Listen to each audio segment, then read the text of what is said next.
Olá pessoal, muito obrigado por estar nos assistindo. Eu sou o Pedro Ramos, sou economista-chefe do Sicredi e vou falar um pouco da nossa perspectiva de crescimento para a economia brasileira em 2021 e o ano de 2022. É impossível a gente falar do desempenho da economia nesse ano e no próximo sem trazer a história da chegada da pandemia no mundo, né? Rapidamente, né, com a chegada do vírus, né, na economia mundial, a gente viu, né, choques econômicos sem precedentes, né, quedas de 2 dígitos em quase todos os setores, alguns setores principalmente ligados à prestação de serviço às famílias, caindo a níveis próximos de zero, né, devido aí ao grande fechamento, às imposições de restrição à mobilidade urbana, que causaram, né, uma série de danos, né, grandes, né, como eu mencionei. Mas diante desses choques, não só no Brasil, mas como no mundo inteiro, houve, né, um grande esforço por parte dos governos e dos bancos centrais de colocar liquidez no mercado e, né, transferência de rendas, tentar sustentar o consumo das famílias em meio, né, à parada da produção, né. Esse quadro permitiu com que o mundo tivesse uma recuperação bastante rápida e bem melhor do que o que nós imaginávamos logo quando a crise chegou. No caso brasileiro, a história foi ainda mais favorável. Nós vimos, a economia brasileira realmente cair de forma substancial entre o primeiro e o segundo trimestre do ano passado, mas depois, ao longo dos 3 trimestres seguintes, né, o terceiro trimestre do ano passado, o último trimestre do ano passado e o primeiro trimestre de 2021,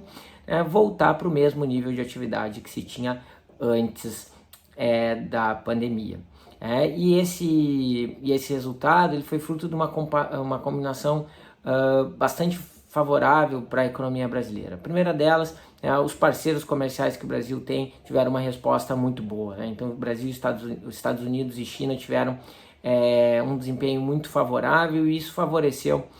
o nosso comércio. Além disso, essa recuperação aguda desses países, né, e especialmente sustentando o consumo de bens, que pode ser possível durante a pandemia, né, e o de serviços se tornou restrito, aumentou também o preço dos commodities, itens importantes da nossa pauta exportadora, importantes para a nossa economia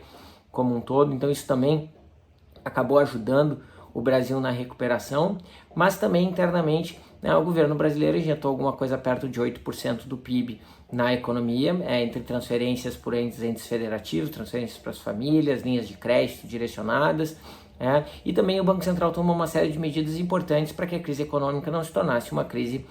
financeira, né? Uma delas foi ter reduzido a taxa Selic a 2%, e a outra ter feito medidas de liquidez e capital que foram bastante importantes, liberando alguma coisa perto de 32% do PIB brasileiro entre essas duas medidas, né, para os bancos poderem aumentar a oferta de crédito na economia.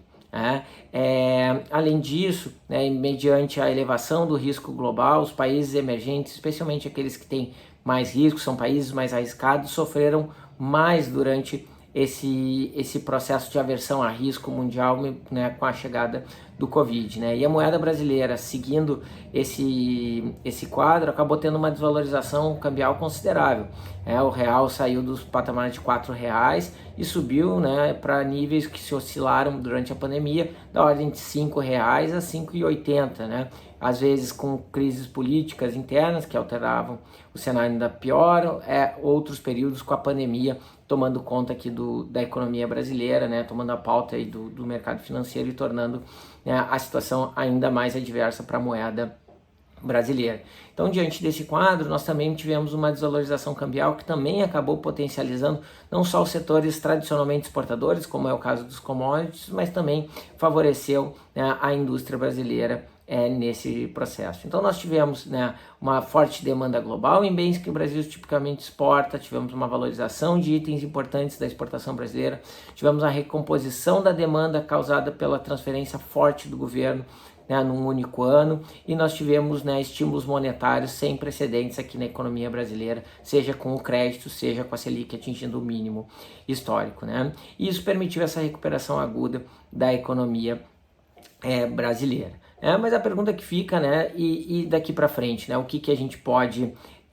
esperar, né? A nossa visão é que muitos desses estímulos eles ainda estão em curso, então eles vão continuar empurrando a economia para frente ao longo desse ano. Então, os estímulos fiscais, muitos deles foram poupados, então a população aumentou a taxa de poupança durante a pandemia. E isso permite que nesse período em que as transferências governamentais se reduzem, elas possam manter o seu padrão de consumo sacando parte desse dinheiro que foi poupado. O outro elemento é que os juros eles ainda estão baixos na economia brasileira. E como vocês vão ver em outros vídeos aqui expostos,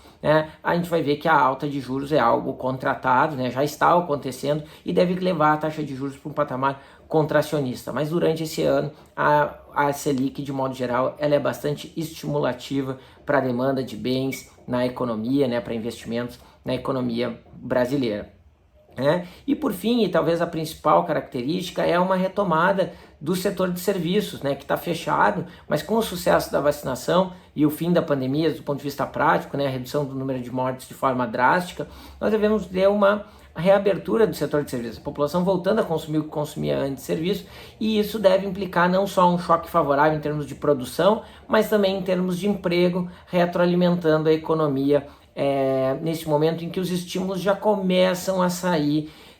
de cena. Para 2022, a nossa perspectiva é que aí sim,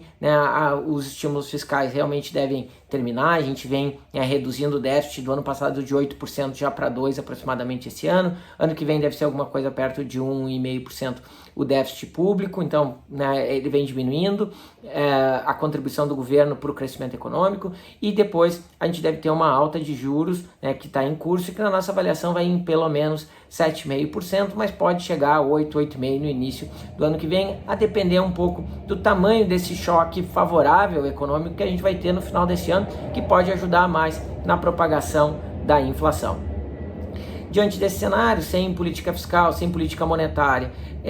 e provavelmente com commodities parando esse processo de alta, ainda que nós não vejamos uma queda, deve moderar o nosso crescimento, e a gente deve sair do crescimento próximo de 5% esse ano, que é um crescimento bastante favorável, supera o que caiu o ano passado o PIB brasileiro, que foi a queda foi um pouco superior a 4%,